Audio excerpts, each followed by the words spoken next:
Hello दोस्तों, मैं प्रफुल्ल प्रजापत स्वागत करता हूं आपका हमारे channel Gandiv the arrow towards success.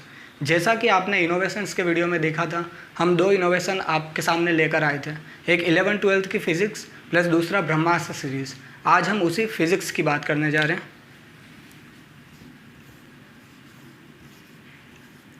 Physics क्या चीज़ है? फिज़िक्स भौतिक विज्ञान। फिज़िक्स साइंस की एक ऐसी ब्रांच है जो आपके सामने प्रैक्टिकली इवेंट्स होते हैं उनका साइंटिफिक लॉजिक देती है आपको।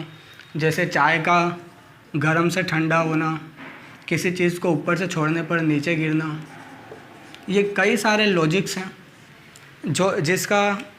ये कई सारी बातें हैं जिसका लॉजिक्स आपको फिज़िक्स देती है। उसी फिज़िक्स की चर्चा करेंगे आज हम।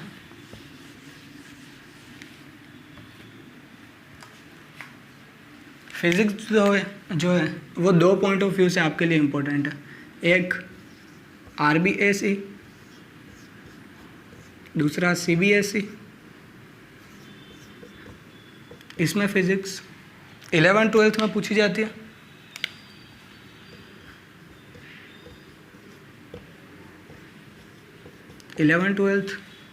और दूसरा कॉम्पिटिटिव एग्जाम्स में physics as an optional subject पूछी जाती है। उसकी बात करते हैं अपन। RPSC, दूसरा UPSC। RPSC के जो एग्ज़ाम्स होते हैं जैसे ACF, दूसरा फर्स्ट ग्रेड। ACF का मतलब है असिस्टेंट कंजर्वेटर ऑफ फॉरेस्ट, जो कि एक RS इक्विवेलेंट पोस्ट होती है। इन दोनों में फ़िज़िक्स आपको पढ़नी पड़ती है और कॉम्पिटिटिव एग्ज़ाम्स में तो आप फिज़िक्स को काफ़ी डीपली पढ़ते हो। ये जो पोर्शन हो गया उसमें आप फिज़िक्स को काफ़ी डीपली पढ़ते हो, अच्छे से इस चीज़ को समझते हो। 11th-12th जो है इसमें आप फिज़िक्स के कंसेप्ट को समझते हो, फिज़िक्स में हर चीज़ की क्या डेफिनेशन है इसको समझते हो, और इन सब से आप यहाँ तक का जो सफ़र है उसको तय करते हो। लेकिन अगर आप इन दोनों पोर्शन से बिलोंग नहीं करते हैं फिर भी फिज़िक्स आपके लिए इम्पोर्टेंट है, क्योंकि फिज़िक्स जो है वो हर competitive exams, maximum competitive exams में एज ए जनरल साइंस के पोर्शंस में पूछी जाती है। बात करते हैं जनरल साइंस की। इसमें सबसे पहला बायो आता है, chemistry, physics and environmental science.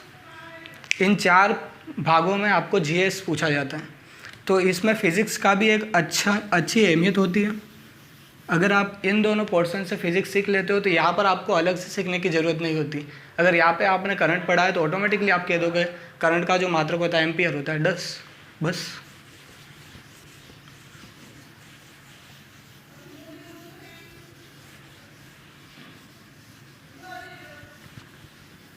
Physics के पहले लेक्चर की शुरुआत हम एक ऐसे टॉपिक से करने जा रहे हैं जो प्रैक्टिकली आपकी लाइफ में बहुत ज़्यादा इंपॉर्टेंट रोल प्ले करता है। उस ब्रांच की बात करते हैं फिज़िक्स की, जिसका नाम है थर्मोडायनामिक्स।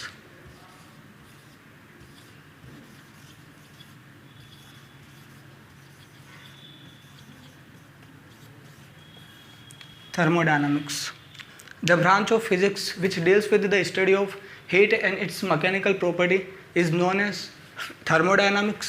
इसकी हम बात करते हैं थर्मोडायनामिक्स क्या चीज़ है। जैसे प्रैक्टिकल से चलते अपन। चाय को आपने खुले वातावरण में रखा तो चाय क्या हो जाएगी? ठंडी हो जाएगी। मतलब इसका टेम्परेचर क्या हो गया? कम हो गया। लेकिन उसी वातावरण में आपने एक बर्फ़ की सिल्ली को रखा तो वो पिघल के पानी में कन्वर्ट होगी।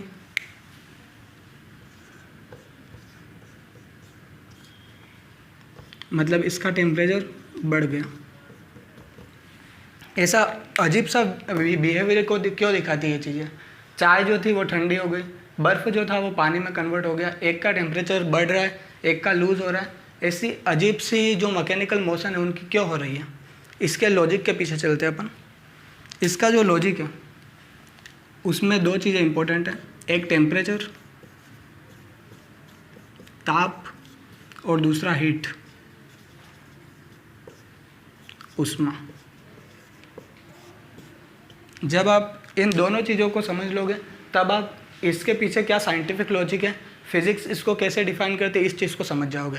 हम इन दोनों की बात करते हैं अब।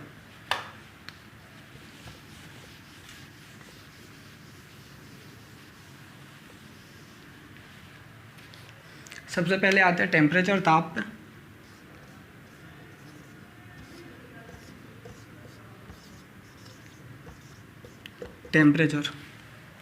टेम्परेचर क्या है?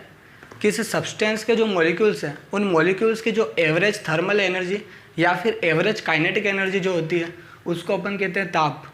क्या है ताप? Average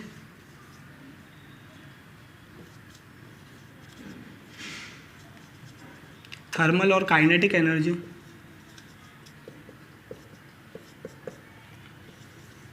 of A सब्सटेंट।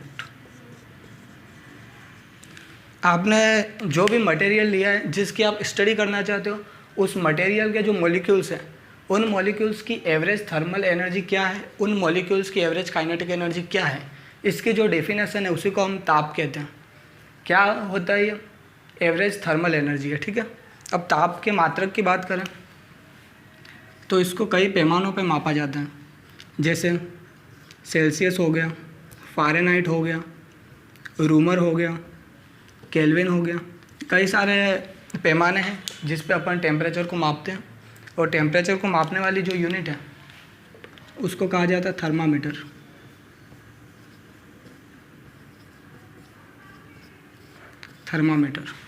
थर्मामीटर से ताप मापा जाता है। इसमें पारे को यूज़ किया जाता है क्योंकि पारा जो होता है वो टेम्परेचर के प्रति काफ़ी सेंसिटिव धातु होती है, ठीक है। लेकिन इतने से बात कुछ पची नहीं होगी आपको, इसलिए हम आगे बढ़ते हैं, इसी में हीट की बात कर लेते हैं।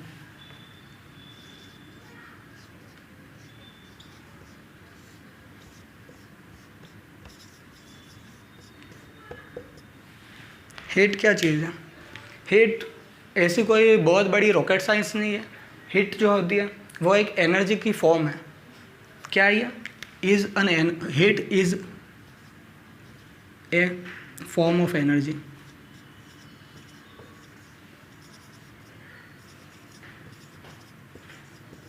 हीट जो है वो एनर्जी की एक फॉर्म के रूप में काम करती है, और एनर्जी जो होती है वो किसी न किसी वर्क को इम्प्लीमेंट करेगी।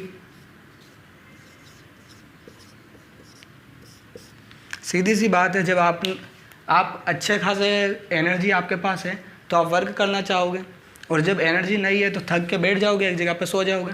उसी तरीके से हीट जो होती है एक फॉर्म ऑफ एनर्जी है जो किसी न किसी वर्क को इम्प्लीमेंट करना चाहेगी।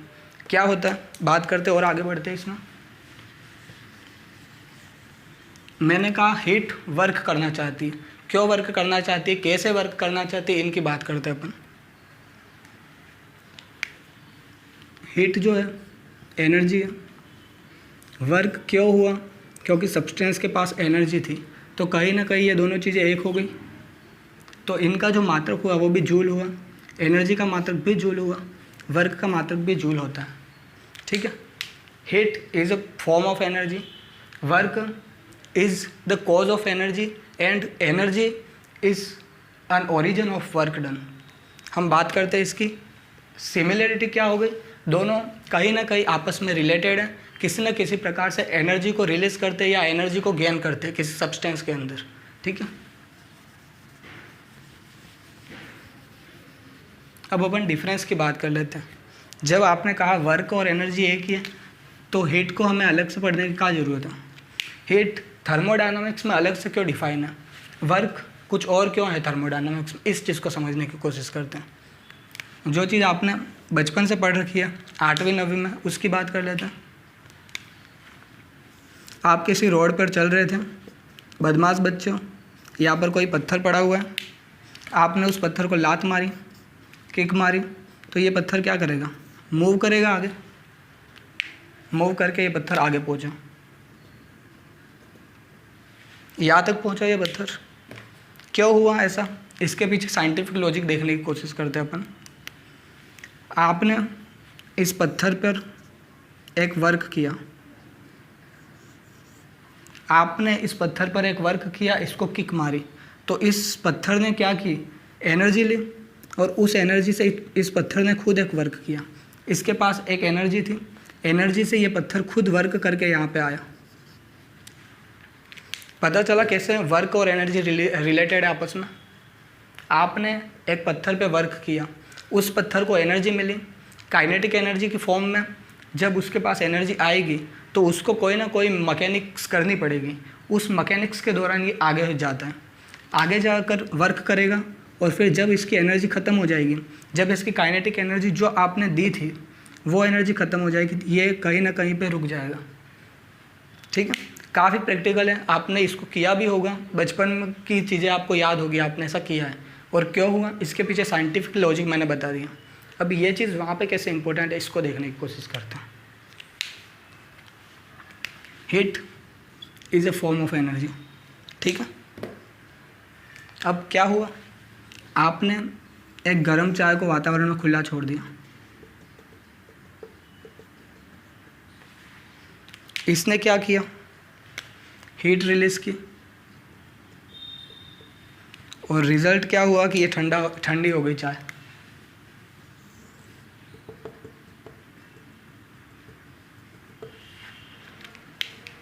ये जो चाय है वो हॉटर है, गर्म है, और ये जो चाय है वो नॉर्मल है, जो कि वातावरण के साथ इक्विलिब्रियम स्टेट में आ चुकी है।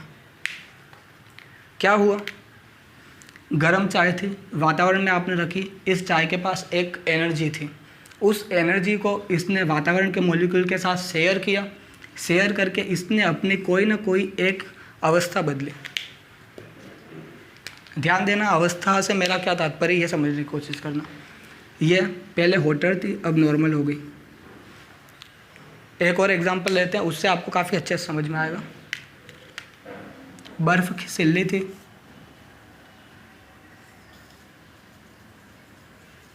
बर्फ़ की एक सिल्ली थी, आपने वातावरण में उसे खुला छोड़ा, वो सिल्ली पानी में कन्वर्ट हो जाएगी। क्या हुआ, लॉजिक देखते हैं। बर्फ़ की सिल्ली थी, ये ठंडी थी, बर्फ़ की जो सिल्ली थी वो ठंडी थी, वातावरण के जो मॉलिक्यूल्स हैं वो इस सिल्ली के रेस्पेक्टिवली कुछ ज़्यादा गर्म थे, तो इस सिल्ली ने वातावरण से टेम्परेचर को एब्जॉर्व किया, और एब्जॉर्व करते करते करते जब इक्विलिब्रियम स्टेट आई तो ये पानी में कन्वर्ट हो गया। मतलब पानी क्या हो गया, नॉर्मल हो गया, जिसको हाथ लगाने से आप गर्म फील नहीं करोगे। कूलर था, ये नॉर्मल हुआ क्योंकि हीट का एक्सचेंजेशन हुआ, तो हीट एक फॉर्म ऑफ एनर्जी थी जिसने इस चीज़ की अवस्था को बदला।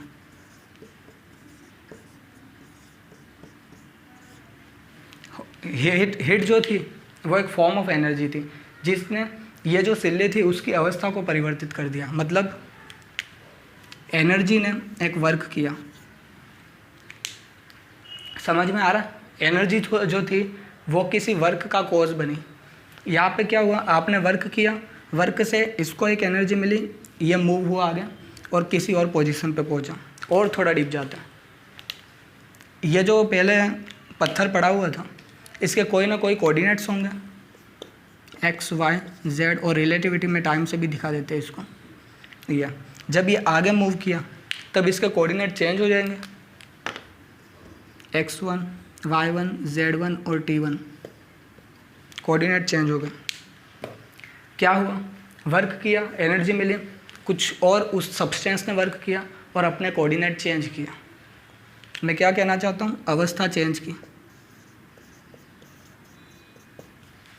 अब इस चीज़ को समझो, एनर्जी थी, वर्क हुआ, अवस्था चेंज हुई।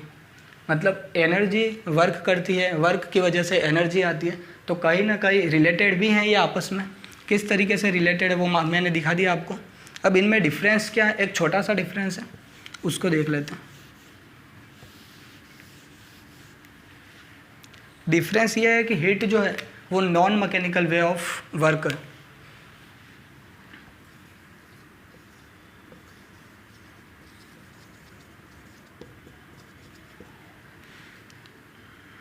नॉन मैकेनिकल मोशन को कॉज करेगा। हिंदी में लिख देता हूँ मैं इसको।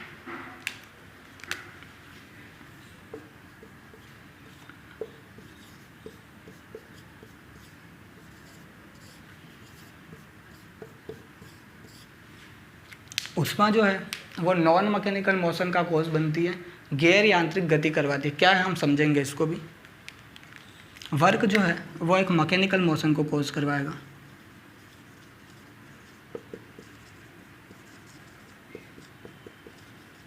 मैकेनिकल मोशन का कारण बनेगा, यांत्रिक गति का कारण बनेगा।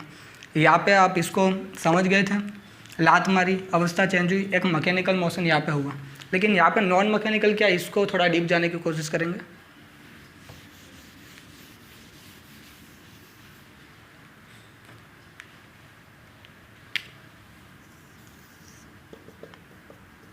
ये सब्सटेंस है, कोई हॉटर सब्सटेंस है, टेम्परेचर इसका वातावरण से ज़्यादा है।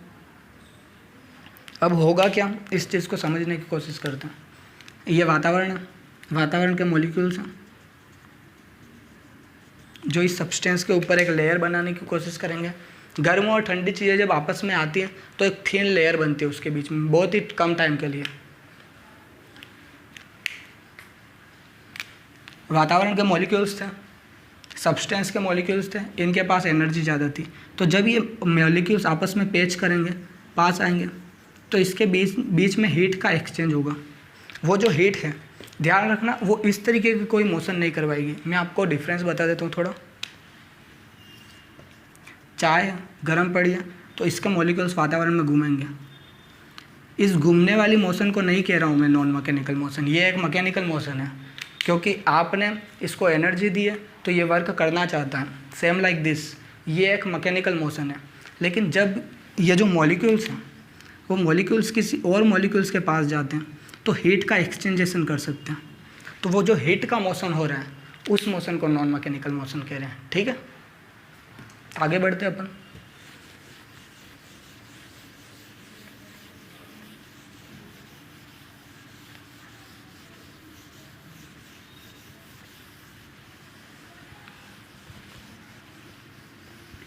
हीट और टेम्परेचर क्या है ये आप समझ चुके होंगे। अब हम थोड़ा और आगे बढ़ने की कोशिश करते हैं और समझते हैं थर्मोडायनामिकल वेरिएबल्स क्या चीज़ है।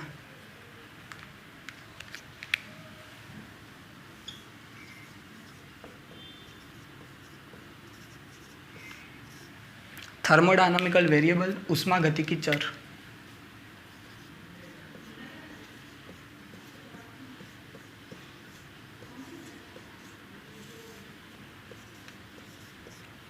थर्मोडायनामिकल वेरिएबल, ऊष्मागतिकी चर क्या है, थर्मोडायनामिक्स में इसकी ज़रूरत क्या है। सबसे पहले हम ज़रूरत की बात करेंगे, क्यों ये एग्जिस्टेंस में आए, हमें इसकी ज़रूरत क्यों पड़ी, इसकी बात कर लेते हैं। जैसा कि मैंने शुरुआत में दिखाया था, आप हो किसी चीज़ को लात मारी, ये गेंद है, इसके जो कोऑर्डिनेट थे उस पर ध्यान देना। इसके कोऑर्डिनेट थे x1 y1 z1 t1। जब लात मारी आपने, ये सब्सटेंस आगे मूव किया, तब इसके कोऑर्डिनेट क्या हो गए, कोऑर्डिनेट चेंज हुए, x2 y2 z2 t2। Substance जो था, आपका जो विक्टिम था जिसको आपने लात मारी, वो पर्टिकुलर इस कोऑर्डिनेट्स से रिप्रेजेंट किया जाता था। शुरुआत में ये कोऑर्डिनेट जो थे वो इस सब्सटेंस की अवस्था को डिफाइन कर रहे थे। बाद में जब आपने इसको हिट किया, आगे गया, किक मारी, तो इसके कोऑर्डिनेट कुछ ये हो गए। अब थर्मोडायनामिक्स में भी जो वेरिएबल्स है वो इसी चीज़ को रिप्रेजेंट कर रहे हैं कि थर्मोडायनामिकल सिस्टम जो है उसकी पोजीशन क्या है, उसकी अवस्था क्या है, इस चीज़ को डिफाइन करते हैं। बात करते हैं इनकी। ये जो वेरिएबल्स होते हैं जैसे टेम्परेचर हो गया, प्रेशर हो गया, CV हो गया, CP हो गया, कंसंट्रेशन हो गया, इलास्टिसिटी कांस्टेंट हो गया, ये जो चीज़ें वो डिफ़ाइन करेगी आपका थर्मोडायनामिकल सिस्टम जो है वो क्या है, उसकी पोजीशन क्या है, उसके अंदर कितनी स्ट्रेंथ है, वो कितना वीकर है। जैसे इसकी जो पोजीशन के जो कोऑर्डिनेट है वो दिखा रहे थे कि वो कहाँ पे है, उसी तरीके से थर्मोडायनामिकल सिस्टम जो है उसकी पोजीशन को दिखाते हैं थर्मोडायनामिकल वेरिएबल्स। इनकी बात करते हैं हम आगे।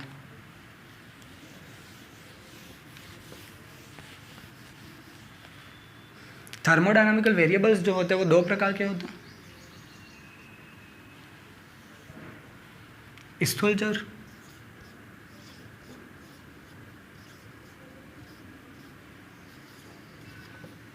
और व्यापक चर।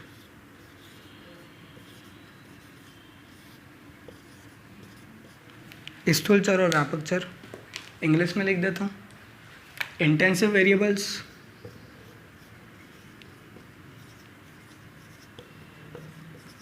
Intensive variables and extensive variables.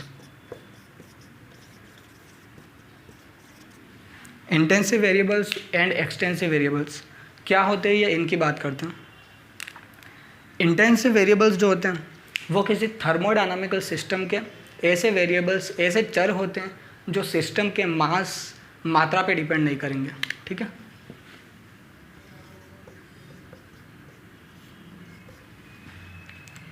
ऐसे वेरिएबल्स जो सिस्टम को आपने किस अमाउंट में लिया है उस अमाउंट पे डिपेंड नहीं करते, थर्मोडायनामिकल के इंटेंसिव वेरिएबल्स कहलाते हैं। व्यापक चर की बात करते हैं, ऐसे वेरिएबल जो थर्मोडायनामिकल सिस्टम में जो आपने सब्सटेंस लिया उसकी मात्रा पे डिपेंड करेंगे। ये इनके डेफिनेशन हो गए। डेफिनेशन बस इतनी है, मेन चीज़ तो एग्जांपल्स हैं इनकी, क्या क्या होते हैं उनकी बात करते हैं। एग्जांपल्स, टेम्परेचर एक स्थूल चर है, मात्रा पे डिपेंड नहीं करेगा। हर चीज़ को मैं समझाता चलूँगा क्यों ऐसा होता है। सब्सटेंस है, आपने एक पात्र में चाय बनाई, उस चाय का टेम्परेचर पर्टिकुलर ये था। अब आपने इसी चाय को 3-4 कपों में डाल दिया, तो क्या हर कप में जो चाय है उसका टेम्परेचर अलग होगा या एक ही होगा? ऑब्वियसली हर कप में जो भरी हुई चाय है उसका टेम्परेचर एक जैसा होगा, मतलब मात्रा पे डिपेंड नहीं कर रहा है। आपने इसको कई भागों में बांट दिया फिर भी टेम्परेचर नहीं बदला, टेम्परेचर वही रहा। मतलब टेम्परेचर एक ऐसा थर्मोडायनामिकल वेरिएबल है जो मात्रा पे डिपेंड नहीं करता, मतलब इंटेंसिव वेरिएबल हुआ। डन। दूसरे एग्जांपल की बात करते हैं, इलास्टिसिटी कांस्टेंट।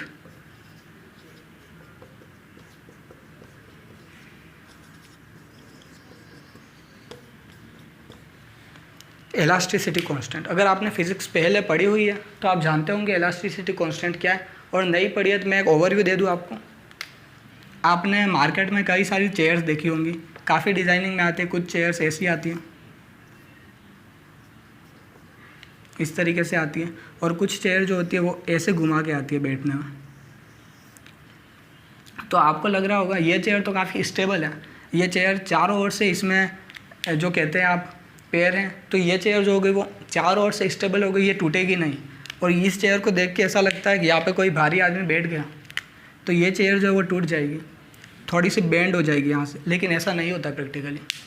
जो भी बिजनेस और कमर्शियल्स जो एक्टिविटीज़ होती है, जो भी इनकी मैन्युफैक्चरिंग एजेंसी होती है, वो कुछ इंजीनियर्स हायर करती है, और उन इंजीनियर्स को पता होता है कि हमने इसमें क्या मटेरियल लिया है और इसमें क्या मटेरियल लिया है। अगर आपने मटेरियल अच्छा लिया है इसमें, तो वो मटेरियल इसको बेंड नहीं होने देगा। और ये कैसे डिफाइन होता है अच्छा मटेरियल और बुरा मटेरियल?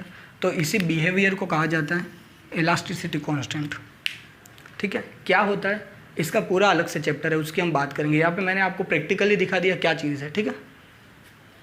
और ये मात्रा पे कैसे डिपेंड नहीं करता इसको मैं समझाता हूँ।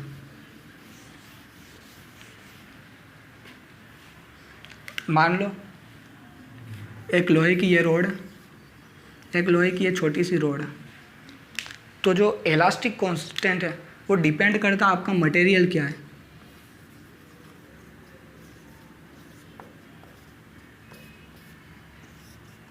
आपने क्या मटेरियल लिया उस पर डिपेंड करेगा। अगर ये लोहे की छड़ है, आयरन है,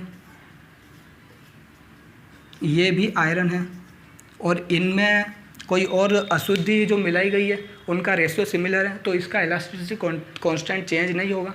भले ये बड़ी रोड है, ये छोटी रोड है, क्यों नहीं होगा? वो इलास्टिसिटी के चैप्टर जो उनमें पढ़ेंगे अपन, ठीक है। फिर अपन बात करें तो कंसंट्रेशन भी एक स्थूल चर इंटेंसिव वेरिएबल है।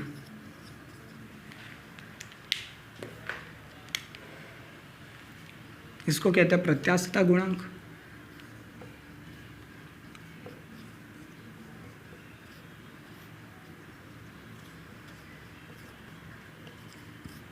प्रत्यास्थता गुणांक और कंसंट्रेशन मतलब सांद्रता। सांद्रता कैसे एक इंटेंसिव वेरिएबल है, कैसे एक स्थूल चर है, इसकी बात कर लेते हैं। कंसंट्रेशन पर्टिकुलरली एक पॉट है,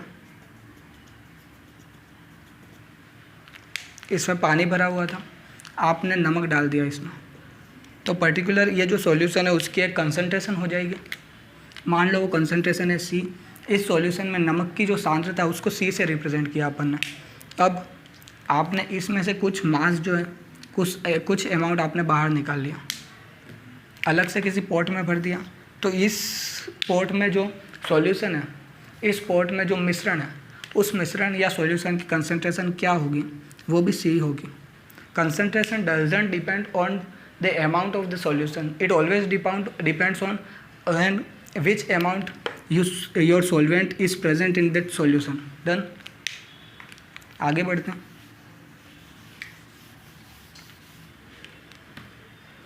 कंसंट्रेशन के बाद आता है अपना Cp एंड Cv। क्या चीज़ है? Specific heat of a material at a constant pressure and specific heat of a material at a constant volume. Hindi में लिखता हूँ इनको।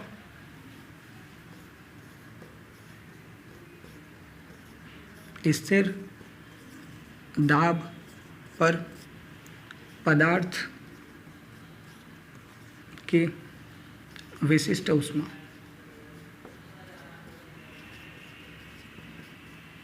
Cp, और उसी तरीके से स्थिर आयतन पर पदार्थ की विशिष्ट ऊष्मा Cv हो जाएगी। ये सारे जो हैं वो इंटेंसिव वेरिएबल्स होते हैं, मात्रा पे डिपेंड नहीं करते। कैसे नहीं करते मैंने आपको समझा दिया, ठीक है। आगे बढ़ते हैं, एक्सटेंसिव वेरिएबल्स पे आते हैं।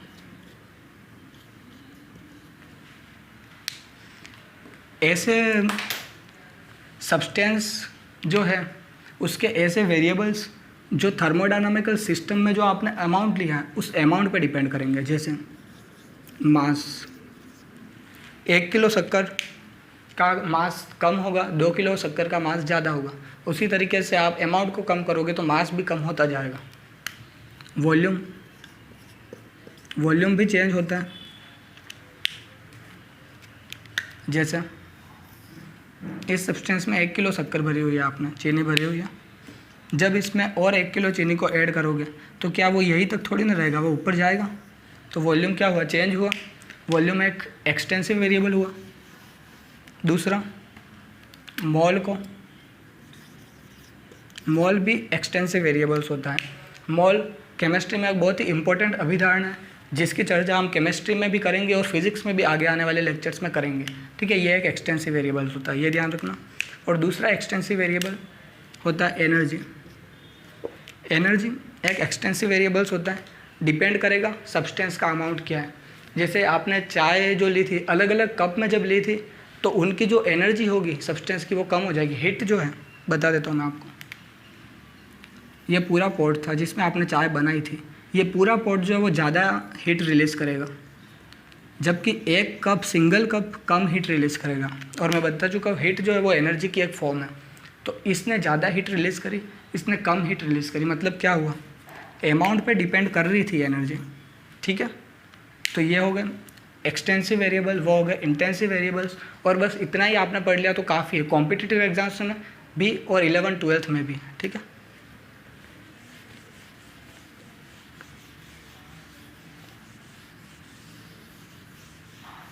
अब एक बेसिक सी चीज़ बताना चाहता हूँ मैं आपको कि जो एक्सटेंसिव वेरिएबल है, अपॉन एक्सटेंसिव वेरिएबल अगर हो रहा है तो इसका जो रिजल्ट होगा वो इंटेंसिव वेरिएबल्स होगा। कैसे देखते हैं? एक्सटेंसिव वेरिएबल्स क्या था, मास। एक्सटेंसिव वेरिएबल्स और क्या था, वॉल्यूम। और इसका जो रिजल्ट होता है वो होता है डेंसिटी। डेंसिटी एक इंटेंसिव वेरिएबल है, ठीक है। तो आप डेंसिटी को यहाँ पे ऐड कर सकते हो, इसके जो एग्जांपल्स थे उसमें डेंसिटी ऐड हो जाएगा। उसी तरीके से आपके सामने कई सारे क्वेश्चन आ सकते हैं जिसमें इस तरह की कोई सिचुएशन बन रही हो तो उसमें ध्यान रखना इनका जो रिजल्टेंट होता है वो हमेशा इंटेंसिव वेरिएबल होता है। डन, आगे बढ़ते हैं। इस पर एक क्वेश्चन कर देता हूँ। क्वेश्चन है, निम्नलिखित में से किसे एक्सटेंसिव प्रॉपर्टी माना जा सकता है?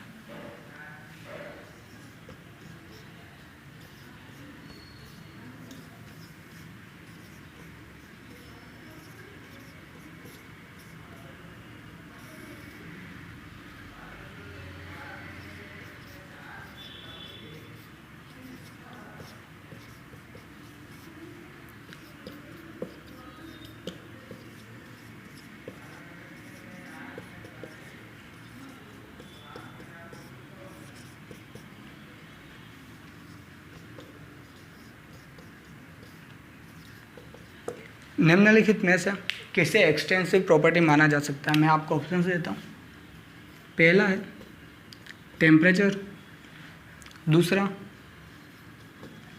ऑप्शन है पीएच, तीसरा ऑप्शन है एंथैल्पी,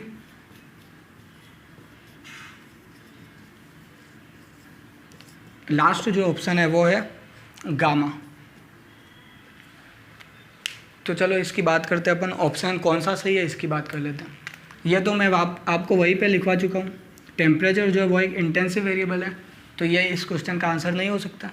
पीएच की थोड़ी बात कर लेते हैं। पीएच जो है वो होता है negative log of concentration of hydrogen ions in A solution. कोई सॉल्यूशन है उसमें हाइड्रोजन कितनी है उसका जो नेगेटिव लॉग होता है वो पीएच होता है। तो देखिए आप,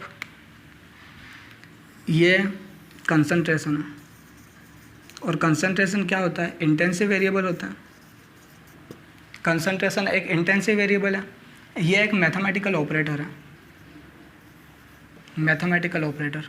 तो मैथमेटिकल ऑपरेटर अपनी डेफिनेशन को इफेक्ट नहीं करेगा, तो ओवरऑल पीएच क्या हो जाएगी? एक इंटेंसिव वेरिएबल होगी। तो ये भी ऑप्शन नहीं हो सकता अपना, ये भी ऑप्शन नहीं है। एंथैल्पी की बात करते हैं। एंथैल्पी क्या होती है? आप केमिस्ट्री में काफ़ी बार आएगा एंथैल्पी। तो एंथैल्पी एक फॉर्म ऑफ एनर्जी है और एनर्जी क्या है? एक्सटेंसिव वेरिएबल है। एंथैल्पी केमिस्ट्री में बताई जाएगी आपको क्या होती है। इलेक्ट्रॉन्स और परमाणु से रिलेटेड चीज़ है ये, इसको बात करेंगे अपन केमिस्ट्री में। और गामा इलास्टिसिटी कांस्टेंट है।